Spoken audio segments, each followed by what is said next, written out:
Rasa penasaran saya memuncak dengan banyaknya chips di pohon. Ketika saya mengunjungi kota Guangzhou, saya pun tidak tahan dan akhirnya bertanya kepada salah seorang pemimpin perusahaan China Chemical yang mengundang saya waktu itu. Yang di dadanya ada pin komunis. Saya rasanya yakin dia pejabat penting di partai dan juga melihat posisinya tertinggi di perusahaan yang saya sedang kunjungi ini. Mengapa saya tahu dia memiliki posisi tertinggi? Ada kebiasaan di Cina, di Tiongkok, di mana posisi orang terpenting itu duduknya biasanya agak menyamping dari sisi utara. Itulah posisi terhormat seseorang di saat sebuah meeting resmi. Jadi saya bertanya kepadanya, mengapa di setiap pohon yang saya kunjungi di kota ini ada chipsnya pohon tersebut? Pertanyaan sederhana ini ternyata dijawabnya dengan panjang. Dia memulai dengan bercerita, untuk memutar roda ekonomi, maka setiap anak negeri harus membuat sebanyak-banyaknya proyek, bahkan proyek yang tidak masuk akal sekalipun, selama ada manfaatnya buat masyarakat dan menyelesaikan problem pasti dibiayai. Pohon tadi hanya untuk mengecek kadar oksigen chipsnya dan data minor lainnya, namun nampaknya penting.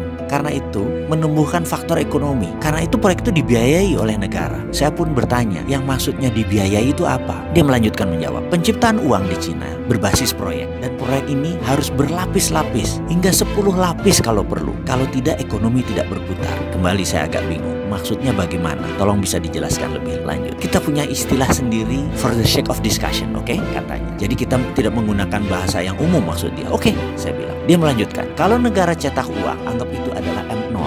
Lalu uang tersebut diberikan kepada bank, jadi M1.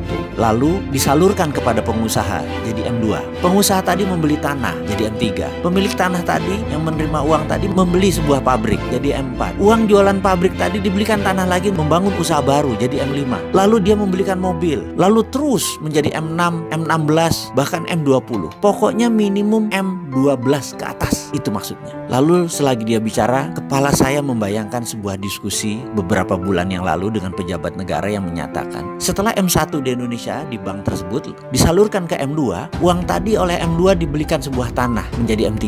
Lucunya M3 tadi sudah balik lagi ke bank, jadi M4-nya balik ke bank. Pemilik M3 tadi setelah menerima uang hanya duduk-duduk makan bunga bank saja, belanja-belanja cantik, duduk-duduk cantik, itu aja sudah, nggak ada lagi yang lain. Bagaimana ekonomi bisa muter kalau M-nya di bawah 5? Si pejabat tadi melanjutkan pembicaraannya yang membuyarkan lamunan saya. Dia melanjutkan, karena itu dalam strategi memprint money, di mana di Cina berbasis proyek, proyeknya harus berlapis-lapis, jangan satu lapis. Juga kita harus membangun budaya berbisnis. Negara harus melonggarkan banyak aturan, namun tetap dikawal ketat uangnya. Saya kembali melamun ke Indonesia. Bagaimana kalau Indonesia membuat grand plan strategi nasional ini, melibatkan proyek berlapis-lapis lebih dari 10? Kayaknya sudah boleh print money.